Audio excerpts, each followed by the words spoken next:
my god. No, that's weird. Ooh. Hey guys, I'm here to talk about A Court of Wings and Ruins. I know I only have the cover right now, and that makes me really sad. But I gave it to my friend to read, because like, this book is amazing, oh my gosh. So I'm going to start with a non-spoilery section of the book for anyone who's interested in getting into the series at all. So I'll just let you know when I get into the spoilers. But I just found this book really cool and really just, I wasn't really expecting it. A lot of stuff that happened, I was just like, yeah, oh my gosh, where I was on the edge of my seat the entire time. Ugh, it was so awesome and just kick ass and amazing. I love Farah in this book, man. She gets shit done. It's great. It's so amazing how she was kind of that person in the beginning of A Court of Thorns and Roses, and then she kind of lost herself, and then she found herself again, and then she went like times 10 in this book. Oh my gosh, it was so cool.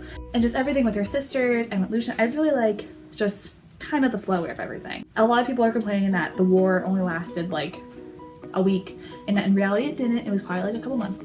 But still, like, they're fairies, so war is going to be different, especially if there are a bunch of different courts and stuff. Speaking of the courts, I really like that you get to know, not all of the courts, but you get to meet all the High Lords of the courts, which I thought was really cool. I took a quiz a few weeks ago and I got placed in the Dawn Court, which was where all the negotiations and stuff were happening, so I thought that was really cool and kind of getting to know my court a little more, even though I really didn't know it.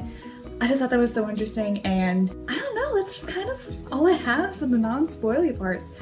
I want to delve into this book, so I'm sorry if you gotta read it, man, beginning to end.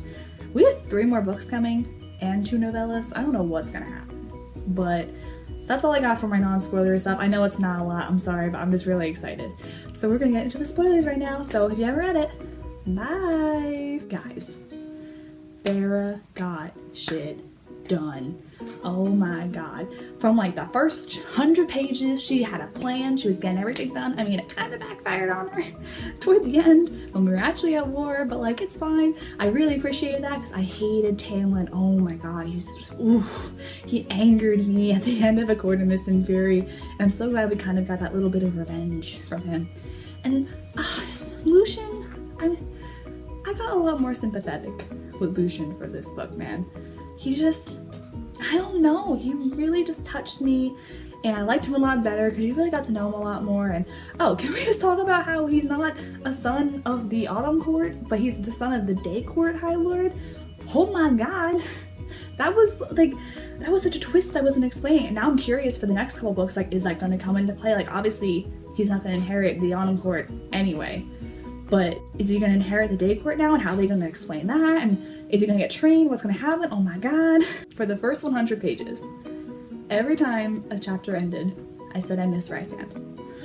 I missed him so much, and I was so scared something was going to happen to Farah, and then everything was going to go to shit, and she was going to go back in her black little hole thing, but she didn't. She stayed strong throughout it, and they always had their little bond that they spoke through, and that was just so nice because he was still there. I felt bad for Elaine and Nesta. I really thought the roles were going to be kind of reversed for how they felt. I thought Nesta was going to be the one that locked herself up in her room and didn't really want to talk, but Elaine would be one out like, oh, like, everything's fine. But I kind of like that it was reversed because you got to know more of their actual characters, because we only really got them from Farah's side, and now that they're Fae, you got to know them more. And they grew as people, and they grew as Fae, I guess. And we really didn't get into how much they hated the Fae, and then they were Fae, but I mean, a month did go by, so I'm sure they grew from it. Chapter 30.